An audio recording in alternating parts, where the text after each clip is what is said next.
when I met Jesus Christ. He was almost 10 years old,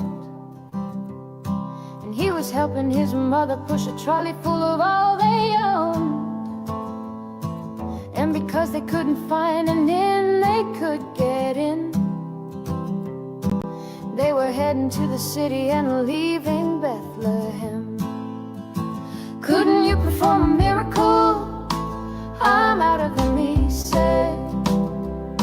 I tried turning nothing into warmth, but it just made my mother cry. It just made my mother cry. Mary Magdalene has become a man, and tonight he's old, and she has been riding my tram. Now it's late and she's trying to sleep beneath a poster for a bank. Your dreams are important to us as it bathes her face in gold. Come give us your natural gifts, we make wealth from toil. Come pretend for history's page that we're advancing Australia fair. Let's pretend that we're all advancing Australia fair.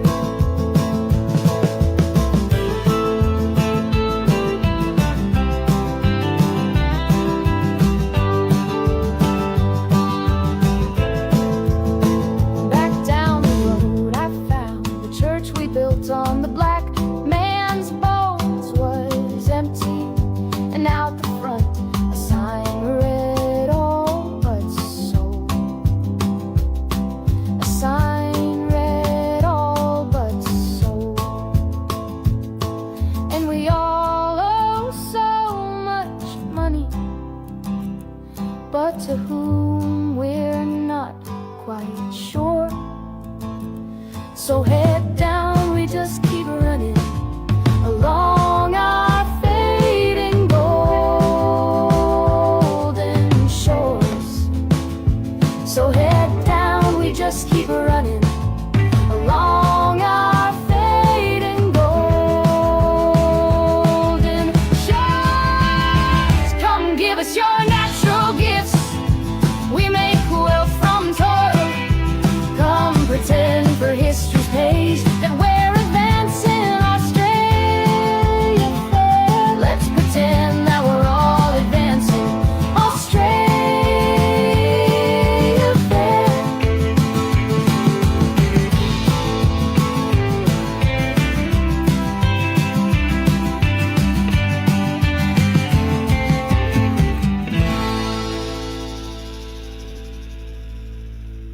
There it is, the lucky country, and getting rid of that. So I got a call last night, and we decided to make a special show about it. Some Angela Rojas, I think is how you say it now. She has been fighting what she says as basically soft porn being sold to children in the libraries, to little kids. She's been fighting this for 4 years, and she's had a victory. So let's get her on. Hello. How do you say your Hello. second name? Is it Rojas? Rojas. Rojas. The J pronounces Okay, a well, H. Yeah. okay, Rojas. Okay, Angela Rojas.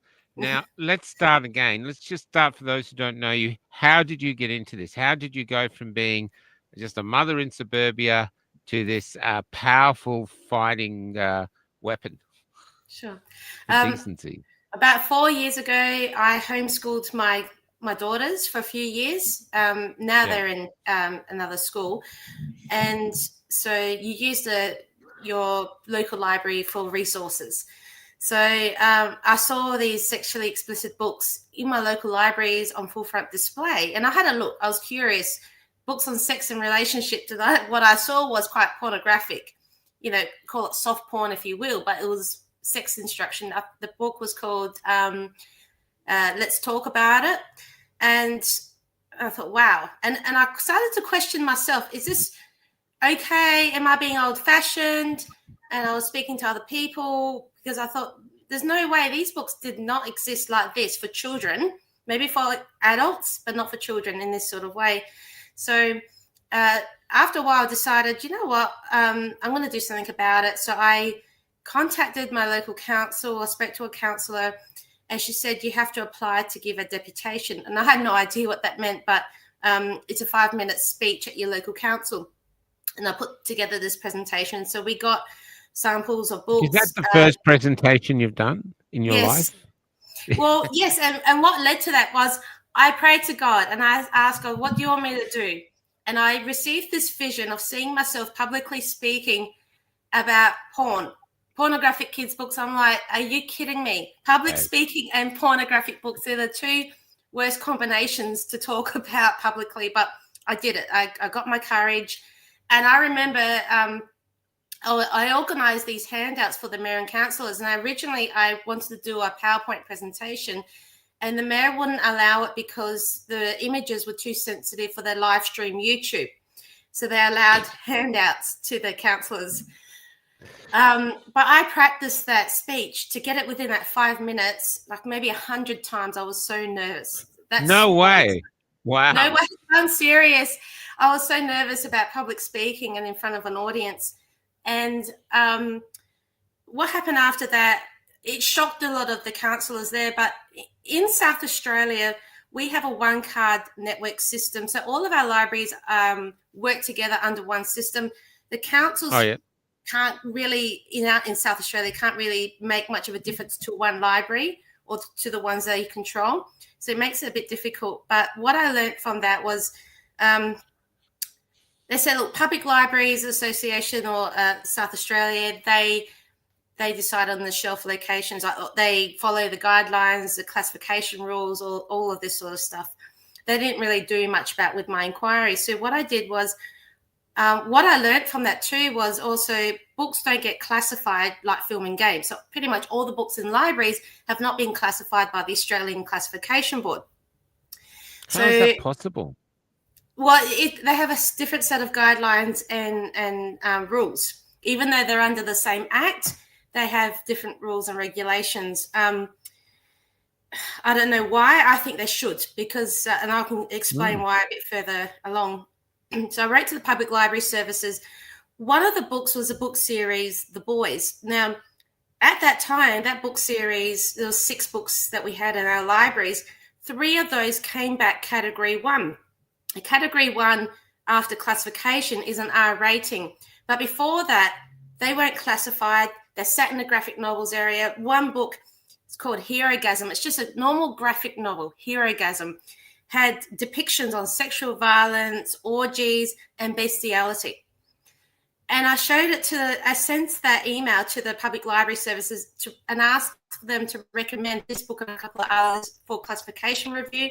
They didn't do it because they believe that the library should be free from censorship and blah, blah, blah. I rang up the classification board. They said to try your, I also took the book to my local police station. They didn't know what to do. They sent me on, they said, contact Consumer and Business Affairs. Consumer and Business Affairs didn't know what to do. Said, try legal services. So I called the classification office. They said to contact the licensing enforcement branch. Can I just stop you there for a sec? So we have all these politicians and all these public, people that work for the government, public servants, and all they do is kick you from one to each other. That's no right. one wants to deal with it. Well, the licensing enforcement branch is a branch of SA Police. So I spoke to the officer in charge over the phone. I told him what was happening. He said over the phone that books that contain sex and nudity should not be in the children's area of libraries. But he also agreed that send me everything, and I'll have a look. The next day, the officer in charge said, we do not play a role in classification. Go back to your local council. So they sent me on one big loop. Well, it turned out Bernard Gaynor was able to get enforcement in Queensland to get that book series classified through their enforcement, and which takes effect Australia-wide. So then I brought that book series back to the libraries and especially to the ones that held those particular books and said, look, these books need to be wrapped and sealed. 3 of them are category 1. They're R-rated. That means they have to be in those opaque bags, like those pornographic magazines. Yep. They cannot be on public display. And I also said that in South Australia, I did my research on the legislation too. Each state has their own version of the classification scheme. In South Australia, there's a $5,000 penalty for the public display of a category 1 or submittable publication. They didn't write back to me, but they removed every single copy of those books. So that's one of the things that happened. But why did a general member of the public have to do it? Yeah. Anyway, going down, there was another book, Let's Talk About It. I submitted that book for classification review as a general member of the public, and I applied for a fee waiver. Now, it should be, the onus is on the distributor to seek classification for highly graphic books before they're sold and displayed. But I went through that process. The classification board denied my fee waiver. I paid the fee of $790, and I was able to get it back through supporters who just gave me money, and I was able to fundraise that back. And the book came back unrestricted. They didn't even put any sort of recommendations for an M rating or anything like that. That book showed really high images, sexualized images. I mean, I posted images from that book on my Facebook page, and I copped restrictions straight away. I was thrown into Facebook jail because it goes against community standards. And so it's mental. It is so mental. Oh my God. It is. But because I was on their system, I received an email. Normally they would send this email to people who work in this industry, an invitation to become a classifier for film and games and do the training. So I did the training. I've never worked in the industry. I've never studied classification or arts law, but I got the requirement pass. I got above a 90% pass rate. So I've been using that inside knowledge as a film and games classifier and assessor to help, with this afterwards. And also in the meantime too, I've been, for the past couple of years, I've been campaigning a paper petition because in South Australia, we can't do electronic petitions for Parliament. They have to be on paper. So I've been traveling around South Australia, bringing awareness, campaigning this petition. I had another win a couple of years ago. There was one book called The Amazing True Story of How Babies Are Made. That book was added to the Premier's Reading Challenge list for reception to Year 2. That's 5 to 7 years old. That's right, Brad. Well, that book showed detailed description and imagery of full intercourse and nudity. So it's obviously not appropriate for that age level. Anyway, after I exposed that book was deleted from the Premier's Reading Challenge list. So that was another little win from that. But it still remained in public libraries, but the schools, it wasn't part of the Reading Challenge or the School Challenge list. But so I kept campaigning around and everything like that. And I decided... Can I just stop you there? Yeah, sure. I just want to read out this comment because I was thinking the very same thing. And yet the same bureaucrats and politics are bringing in under 16 social media laws and mass surveillance censorship to protect the children. And it doesn't make any sense. You're absolutely right, Ben. I think didn't the Prime Minister approve one of those books, like gave it a Book of the Year award to one of those books? Yeah, the Prime Minister's Literary Awards. Welcome to Sex was shortlisted for one of those books. And as a classifier, so if you look at these books, if these books or the images in the books appeared in a film documentary, they would be classified under films. Welcome to Sex depicts sexual arousal. And when the sexual arousal depicted, I don't care if it doesn't matter if it's stylized or educational, it's R-rated. The factors that would normally lower the impact, they don't apply when the sexual arousal depicted. So that book in a film would be R-rated. And the author, I think Yummy Stein, said that book, should be happy for a mature 8-year-old to read it. That's how bizarre things A are. mature 8-year-old. Yeah, it's ridiculous. So anyway, fasting Or forward, you could be an immature 8-year-old. last year I did another deputation at a different council, and I was asked by an email from the acting CEO at the time if I could remove the images in my handouts to mayor and councillors because pretty much sitting members might find them offensive. So Maybe it was they just should give it to their mature 8-year-olds to take them through it. it's just ridiculous how and also their members their councillors needed to feel safe in the meeting. So apparently images for books for children make them Safe feel from a unsafe. children's book. So I mean, Oh my in all God, it's so honesty, some of messy. these books are very graphic. A lot of adults do find them offensive to a degree. Like they are, some of these books are very full on, especially the fictional books. They are very graphic. They certainly don't. Anyway, moving along, I wanted to do another deputation at Adelaide City Council, and they denied my request, but they said, you need to contact the library's board. So that's what I did recently. So a few weeks ago, Okay. this is where we Here get we to go. the good news. So a couple of weeks ago, I contacted the board. I said I would like to request a meeting, and with the relevant minister that they Man, replied you're that so they gutsy. yeah, well, I wrote to them as a Can I ask, classifier. what did you do before this? Just go back a bit. What did you do for a job before this? I know you're a mum, but what were you? Like you're a lawyer? What are you? Well, a few years ago, I went through a period of time where I was just being a mum for quite a while. But Yeah, before that, great.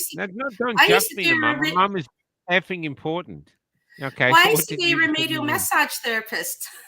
Okay, so you're a remedial massage therapist, and then a mum, and now you're taking on the government and the boards and stuff. Yes. I Now love I'm a it. political candidate. I'm actually running in the next election in South Australia for next year for Yeah, March great. for Sarah Games Fair Go for Australians upper house seat. So Yeah, cool.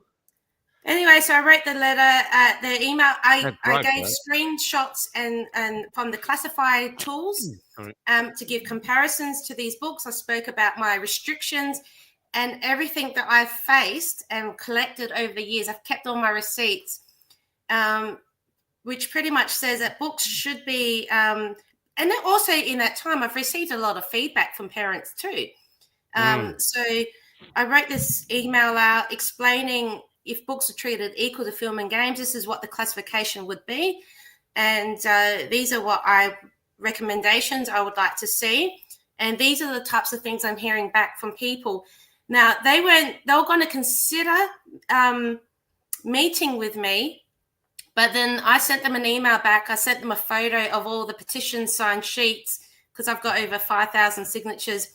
And then they wrote back saying, we want to see you at our earliest convenience. So, wow. Okay, take it slow now. This is major. You're meeting the library board. Tell us, how did you feel coming up to the meeting? Were you nervous? Were you feisty? Were you punching holes in doors, getting ready for it? You're like Rocky, you just running down. Or what were you doing? Or were you a nervous wreck? How were you feeling? I went in there calm, collected. I know what I'm talking about. I know the legislations inside and out. I know the process. I know how books end up being a manuscript and on the shelf. I know the whole process from publishing to everything. So, and I know the laws, the state and federal laws inside and out. There was nowhere they could, hold against me. I mean, they even said to me,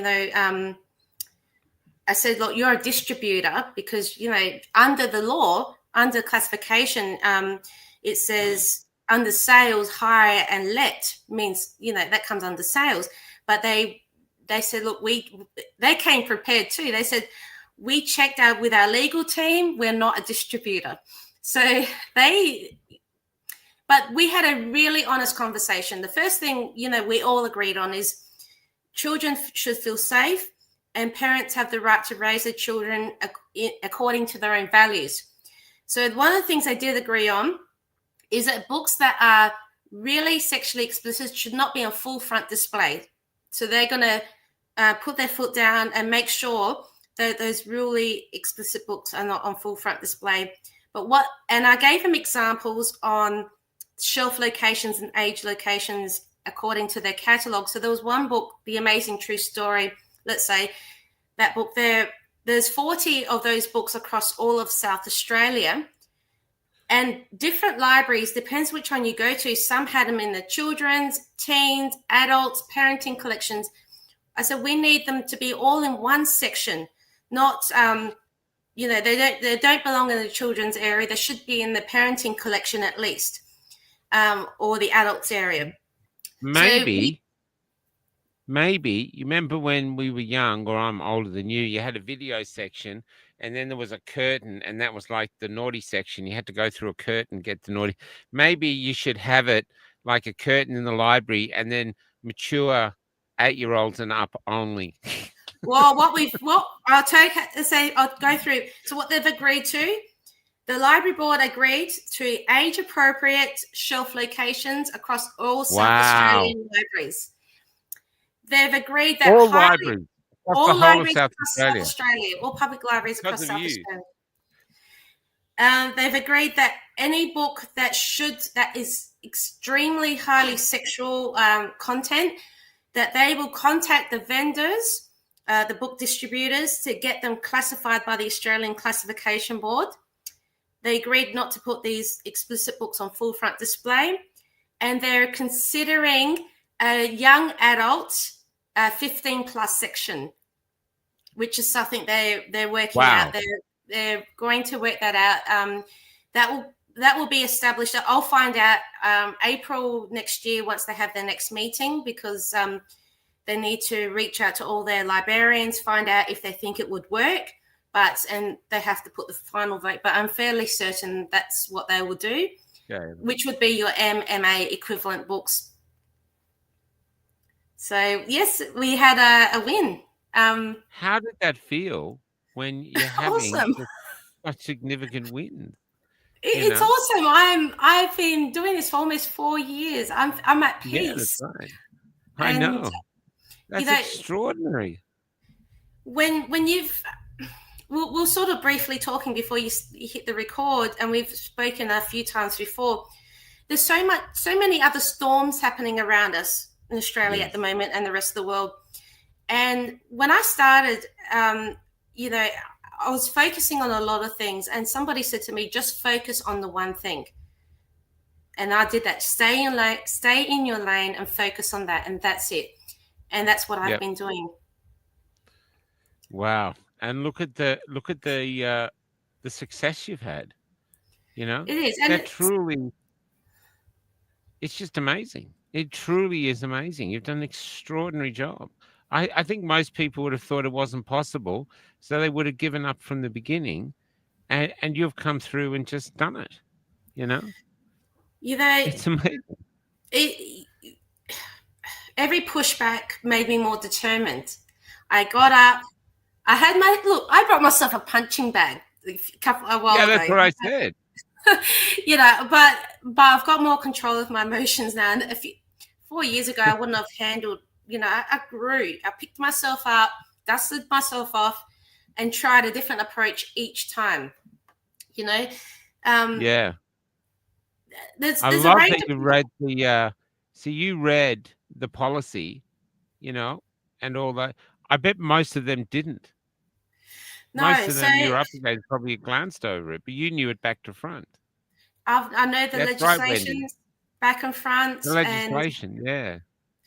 Also, the other thing too was I used the library policy against them. So when you use the libraries online policy, so if you use their computers and their Wi-Fi, it's illegal and prohibited. It's their words, not mine. Illegal and prohibited to look up anything that's pornographic or sexually explicit. And I said, well, people can't look at this stuff online in your library, but they can go to a shelf and pick it up, unregulated. And then, and I What said, did they and I say? called it porn. I called these books pornographic, and they said, "Oh, it's not porn." And I said, "Hang on. When you've got a book that gives it's visual printed, visually sexually explicit, it gives instructions on sex intended for sexual gratification. That is porn." Yes. Yes. Yes. And what did they say to that? Nothing.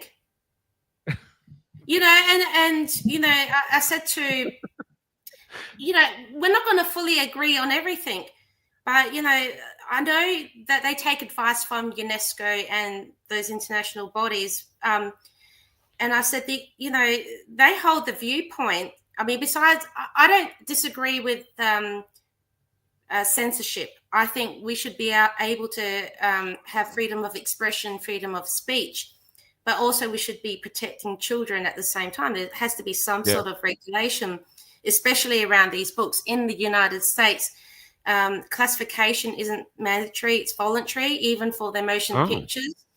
And that's how they get away with their publishing companies publishing all this. The problem is we're getting books from America, and we've got international distribution. So there's a number of things we can look at as well. But it's just what matters is South Australian libraries have some sort of regulation. It's not full censorship. I do not believe in the idea of book banning or book burning. This is not what that is.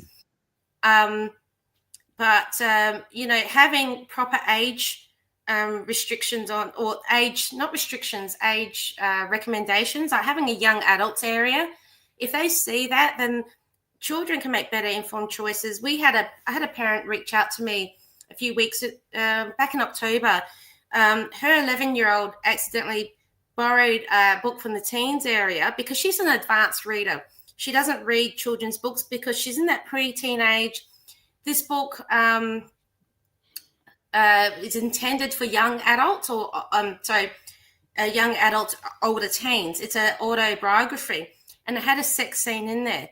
And it wasn't just written; it also had a couple of depictions. Not all novels have lots of pictures in there. So she showed her mum. She was very upset, and her mum was mortified. You know, why was it her 11-year-old was exposed to something? So, you know, having the books in the right areas, you would know, okay, they're choosing the right type of books. But the hardest thing was those young readers who are advanced readers. Should they be borrowing books in you know, children borrowing books in the teens area if they're not emotionally and mentally ready to watch, read, or see those sorts of books? Yeah, it's interesting, isn't it? Parents don't want to hover over their kids picking out books for their preteens because they should have the freedom to pick their own books. Yeah, I remember my son, he'd read most of the Harry Potter books before he started school. Wow. He was a really advanced reader. So he would have been caught up in this. You know, he just powered through stuff, you know. And that's not an easy series to read. I've tried. Yeah. No. But what I'm saying is to me, I think most Australian parents would go, we want our children's innocence protected. And they've got a lifetime to get into this sort of stuff. Once they hit whatever age it is, they become active. You know, some are younger, some are older. There's a thing now I'm seeing that a lot of young men are not even trying to pick up women or anything. So you've got these men that might be virgins, really, quite into their later age. We're in this strange time, and yet these young men who are doing that, they've had access to all this sex education. We didn't, and we were out there trying to, you know, have relationships and stuff like this. So it's really interesting. They're bringing all this stuff out to try make the children sort of, you know, I hear different more stories for young kids.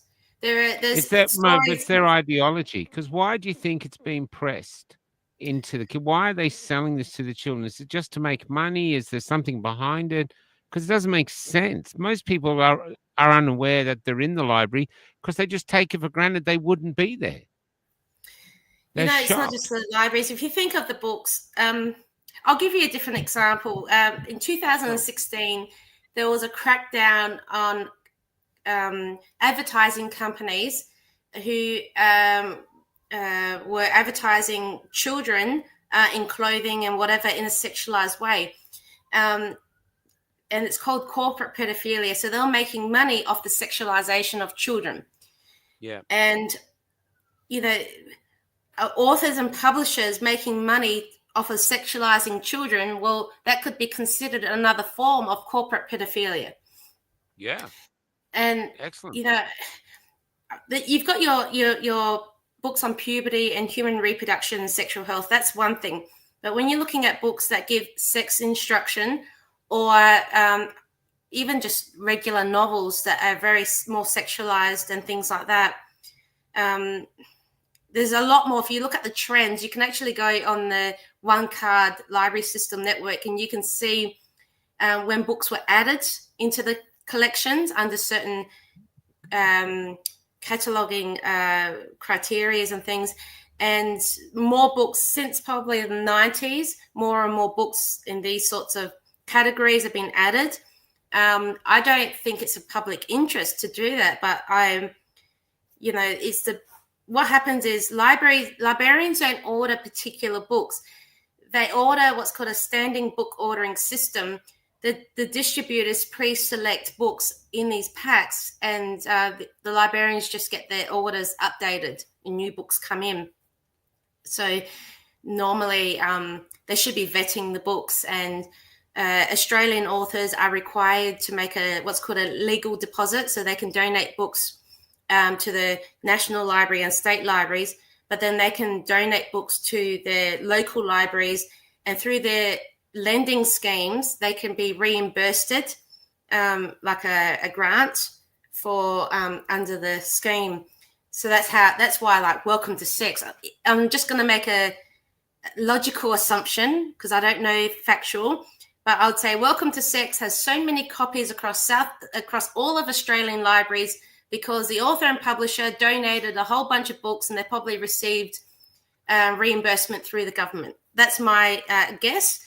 I don't know if that's factual, or it could be the distribution companies that added it into their to their regular orders. I don't know, but I think that would, with Australian authors, they can. So I don't know. That's just me making an assumption because, I mean, a number of years ago, I published a children's book, so I understand the process on how that works. But yeah, look, I'm really happy with this win. I think we found the middle ground. I think right and left, I think they could say, yeah, that's fairly reasonable. It's not exactly maybe what we want. I mean, there's a number of books that people might say they should just be completely off the shelves and in the background somewhere. But what can you do? I mean, what was the board constructed of? How many people were on the board? Men, women, ages? I only met with 2 members, and they took my request to the board afterwards. So okay. So there was probably I think there's about 10 people on the board. I had a quick look. So you've got your director and executive directors, and then you have the other members. Majority are probably women. Yeah. But actually, mentioning the board, each state has their own library board, and then there's a federal one.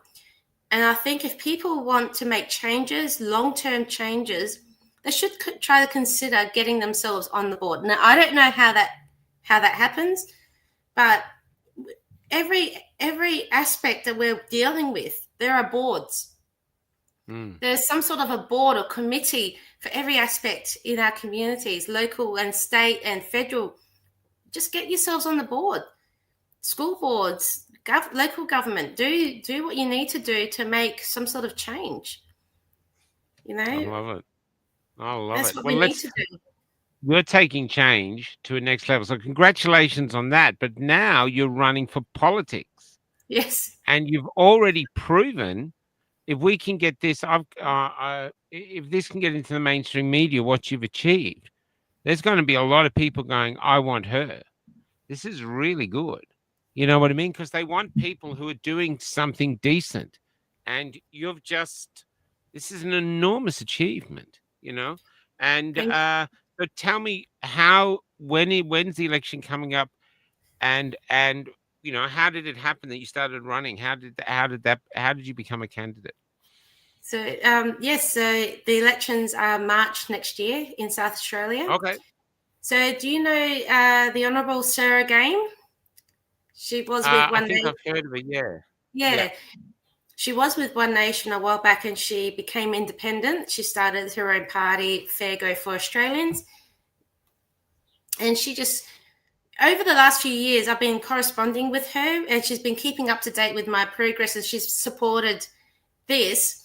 And she's actually one of the few members of parliament who's really been pushing it back against the sexualization of children anyway, and in schools. And she's really passionate as well.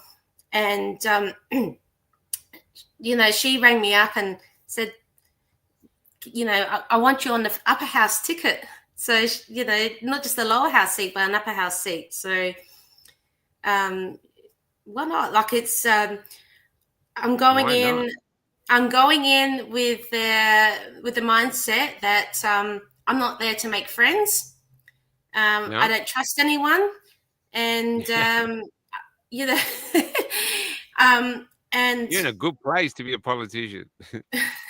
well, you have to be. Yeah, absolutely. I'm willing to negotiate and work out things here and there, but I am going to keep focused on what needs to be done, and that's the mindset. I'm not an unreasonable person. I'm not overly extreme left or right, but I do think but I am consistent. I've got the heart and the endurance to Absolutely, you do. I'm going to put the B up.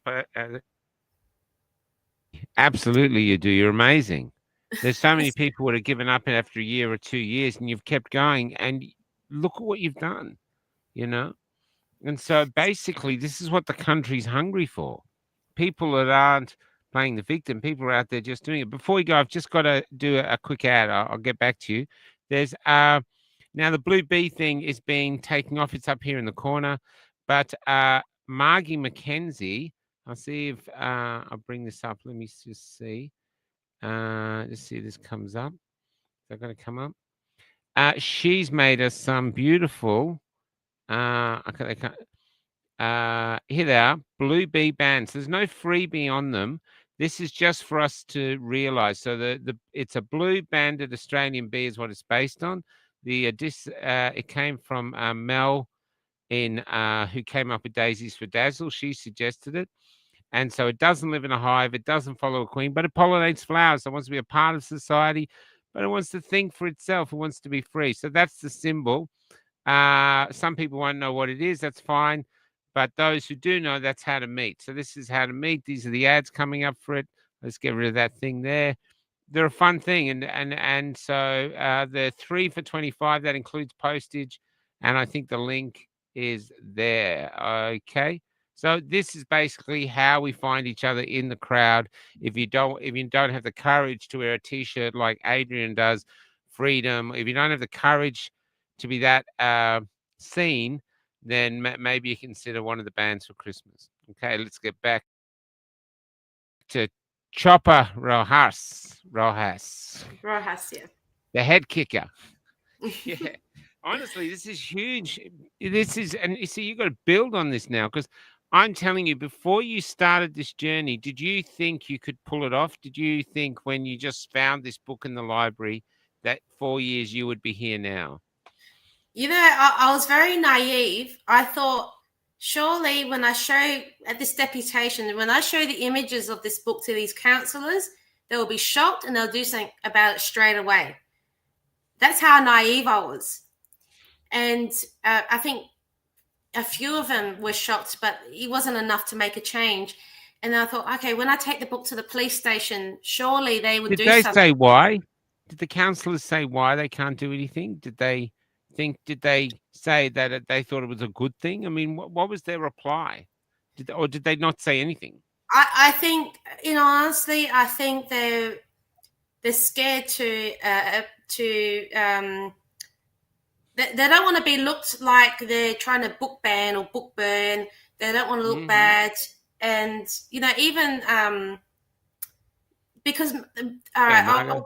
I won't sugarcoat this too much, but the most pornographic books in our libraries have a transgender queer agenda. Most of them do. Not all of them, maybe not all of them, but the most of them do. So I'm not blaming anything. I'm just pointing out what is. Yeah, so yeah. they don't want to offend a certain minority. Yeah. Yeah. Wow. Unfortunately, that's what it is. Plus, they're taking I'm not sure if orders are the right words, recommendations from United Nations, because they're part of the international, and UNESCO's all over the Libraries Association and their recommendations. The thing about UNESCO and the World Health Organization in their education matrix, they state in there, and this is a conversation I brought up, by the way, that babies are sexual from birth. Yeah. And she said, and the people I was talking to, they said, oh, babies are sexual from birth. I said, no, they're not. They said they have sexual organs. I said, yes, they have sexual human reproduction organs, but they do not masturbate for sexual pleasure. They do not have sexual fantasies. They do not know their sexual orientation. They are not sexual from birth. They have sexual organs. You can't say that. They didn't argue with me after that. It's just common ridiculous. sense. Babies are not born thinking, how do I get off? I mean, come on. The World Health Organization's education matrix says in there that babies have sexual feelings in the womb. How do they know if they have sexual feelings? Know? How do they possibly know? They don't. They don't. No. I don't know if a baby feels whatever the mother's feeling in the womb, and that's how that. I have no idea where they come to that conclusion. It's an oxymoron. In one way to say that babies have sexual rights, but on the other hand, they have no rights when it comes to, when people talk about abortion and calling them a babies have sexual rights. Is that what they say? Babies have sexual rights. They can't even talk. Yeah, I know. They can't even move. That's the type of thing. Turtles. Yeah, that's the type of mentality from the left. And I said, that's extreme. And I told them that. I said the extreme left. Did anyone disagree with you? No, we had a little bit of a debate, but then I said, look, and I repeated it enough times, and they finally stopped. And I said, I'm not being extreme. I said, you can't sit there and tell me that babies are sexual from birth. Yeah. So I had one person next to me, one person across from me. They were nice. Look, they were very nice ladies. Very nice. They'll be, I think in their minds, generally speaking, as librarians for over a lot of years, I think they're just very,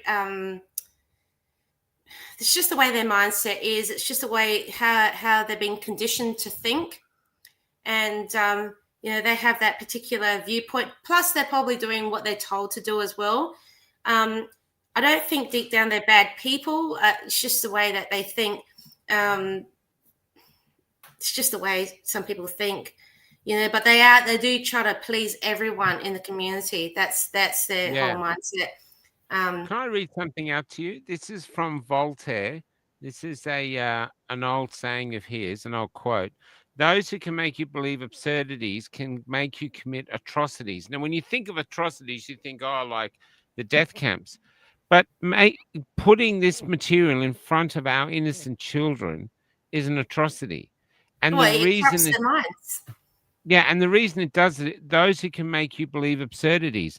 And so the World Health Organization and these people frightened for their position, their status, because if they go against it, they could lose their position. So they're there pretending that they believe this stuff. I cannot believe that most humans, especially women, but even men, to be honest, I can't believe, unless you're a pedophile, that most Australians, most humans would think that a baby could be sexual at birth. Most of us will be thinking, F off. It's a baby. It's It the just way wants that to they're be hugged, probably being fed, told. cleaned, and yeah. So It's, it's just insane, I you know. know. It is. I It mean, is even insane. having these conversations is nuts. What are we talking about here? You know, you've I got know. the head of the World Health Organization is going, oh, your baby is jacking off in the womb. What are you talking about? You know, it's so mad that it's sometimes hard to take it seriously, except you realize they're serious and they've got this stuff in our libraries. I wonder what the World Health Organization is going to do when they find out that you have had their agenda stopped in South Australia, single-handedly almost. In fact, I think Almost. single-handedly with support, but it's extraordinary. I have God on Extraordinary. my side. Anything's possible Yeah. with God. Wow. You Have know, you heard from the World Health Organization? They called up and said, who are you? you know what? That would be fun. Actually, I remember we spoke before a few months ago. I spoke on your show. Yeah. I went to DC with an international group. Yes, that's correct. That's correct. I never heard what happened. So okay, we're waiting to get some more footage back. But so the international group was a coalition of grassroots organisations, they're pre-established organisations. There's about 7 countries, and we all met in DC at the end of December. And we went together. We had 16 packs to give to congressmen and women or the staffers, and we sat down to revive this bill that was written back in the 90s or create a new one. And we had these meetings. Is to investigate Alfred Kinsey or Kinsey Institution. So that's Alfred Kinsey, he's probably one of the roots back in the 40s that started this whole comprehensive sexuality education. He believed in, he did experiments on babies. He recorded the orgasms of babies. That's what we spoke about last time. So He we're hoping to recorded the orgasms of babies. Yes, yeah, it was in his book and his research. The sexuality So he found a parent that would let him practice on their child. Well, apparently a number of men did it to their children, and I don't know if the mothers knew about it. I don't know, but anyway, his research is the basis of and what the foundation or the roots of this comprehensive sexuality education from since the 40s. Wow. So anyway, we had a really successful meetings with Congress staffers, and then government went into shutdown. So we're waiting on correspondence, and our friends in America will follow up with that. And then a few days later, the group, we went outside the World Health Organization. They had their regional meeting in DC. So while they had their regional meeting, we held a press conference right outside their building. And we spoke truth on what each of our countries are experiencing with the comprehensive sexuality education and what's happening in schools. I spoke more on the books and the international publishing and everything like that. And then later on, I met with Kimberly Fletcher and a number of, Rachel Scott, so Mums for America and Mums for Freedom. So Mums for America, a massive organization there. They have opened up a new chapter called Mums for Freedom, so they're expanding out. And we met in the America First studios, and I did an interview there, and we also did another one at another studio. So we were helping launch Mums for Freedom. Mums for Freedom. Wow. Yeah, well, they write policies up because of what they've done, and they've got direct link into the White House and America First policy writers and curriculum writers. It's the reason why the United States have had changes in their school curriculum. So we had awesome conversations, and I made really good contacts, which I'm still in contact with.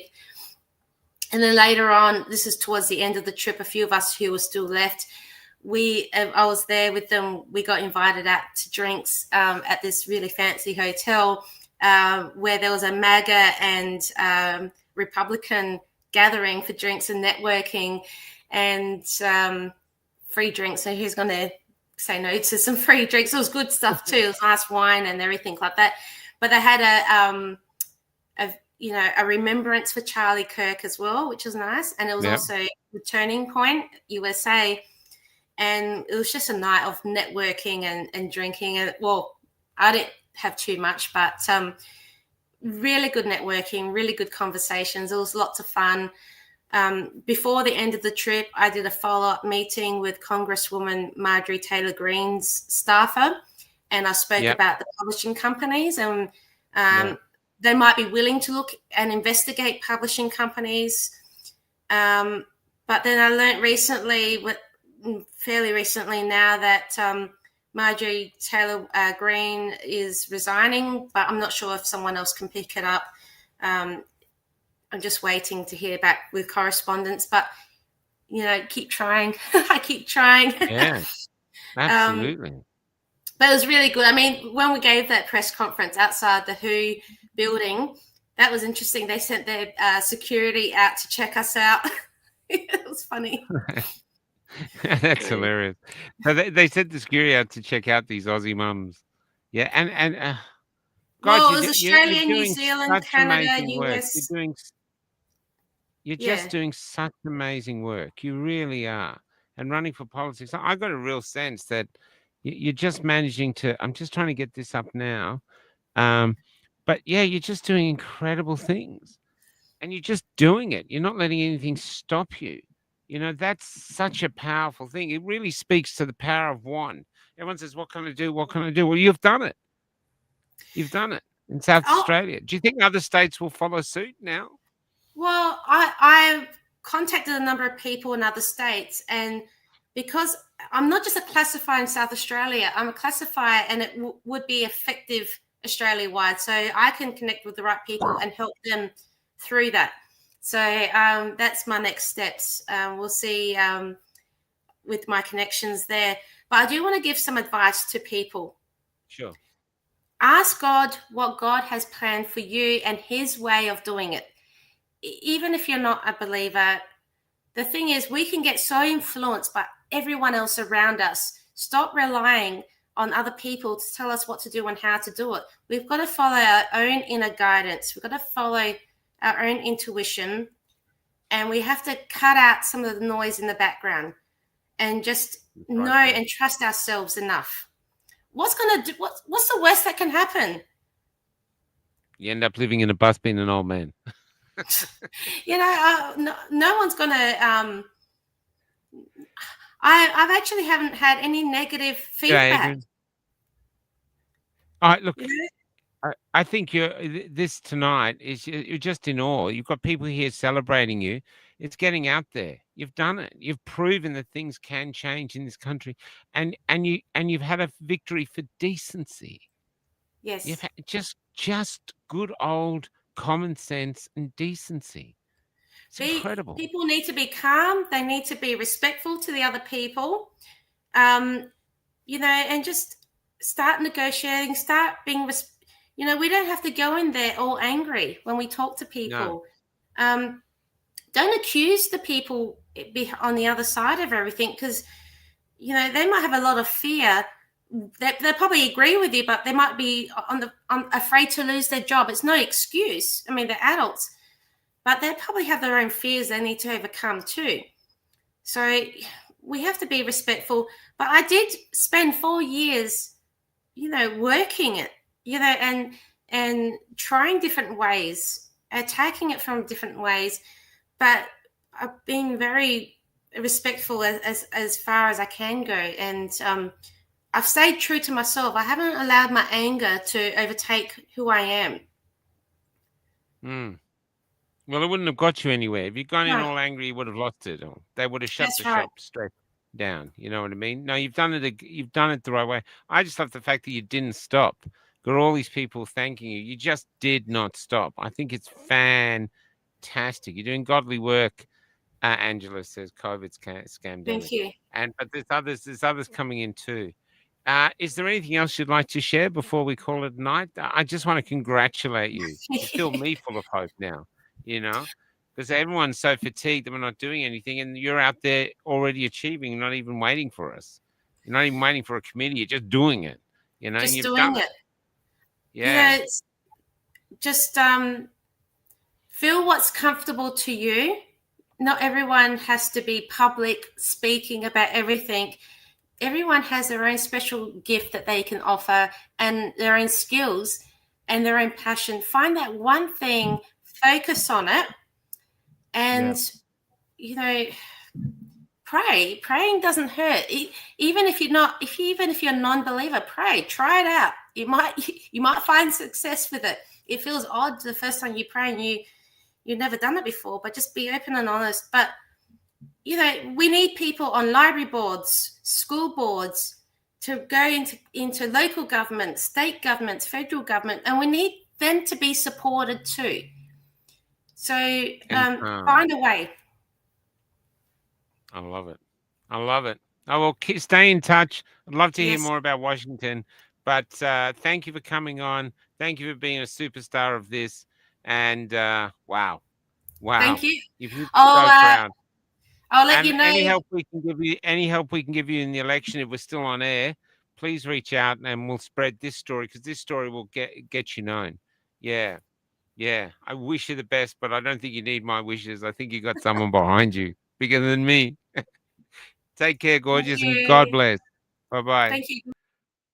I'm just going out with Buzzino, who always posts. I don't think he's on tonight, but he's writing songs with AI too. And so I thought I'd start sharing his songs as well, and see if he wants to sell them at some point. But just see, these are more protest songs from our community. I'm going to put up the link here for him. Let me get it up here. So this is Buzzino, Buzzino, and Rumble Channel. That's it. I'll leave it up there. But this song's about mobile phone and tech. So good night, everybody. And I'll see you tomorrow with Lindsay. And we're going to have a big old chat. Good night.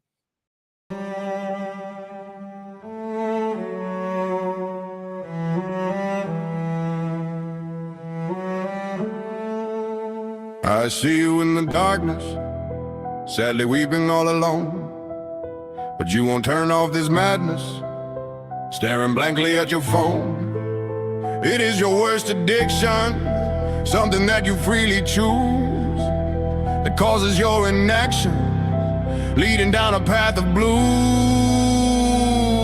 You freak, you panic, you'd end up manic without your dog and bone. You couldn't last a single day without your mobile phone. Your eyes are getting strained, your patience wearing thin. So much to understand, but you don't know where to begin. So many different rabbit holes, all just a click away. You wanna quit, but you're back at it each and every day. You freak, you panic, you'd end up manic without your dog and bone. You couldn't last a single day without your mobile phone. You panic, you'd end up manic without your dog and bone. You couldn't last a single day without your mobile phone. You cannot fight your feelings, you wanna see the proof, but you were being blindsided by distractions, not the truth. And all the while the little tool is causing you real harm. You can't detach and there's no patch. It'd be like losing an arm. You freak, you panic, you'd end up manic without your dog and bone. You couldn't last a single day without your mobile phone. And even though you'll miss it badly, you may have to decide to not let this weapon slowly kill you. Choose love and gain some self-pride. And even though you'll miss it badly, you may have to decide to not let this weapon slowly kill you. Choose love and gain some self-pride.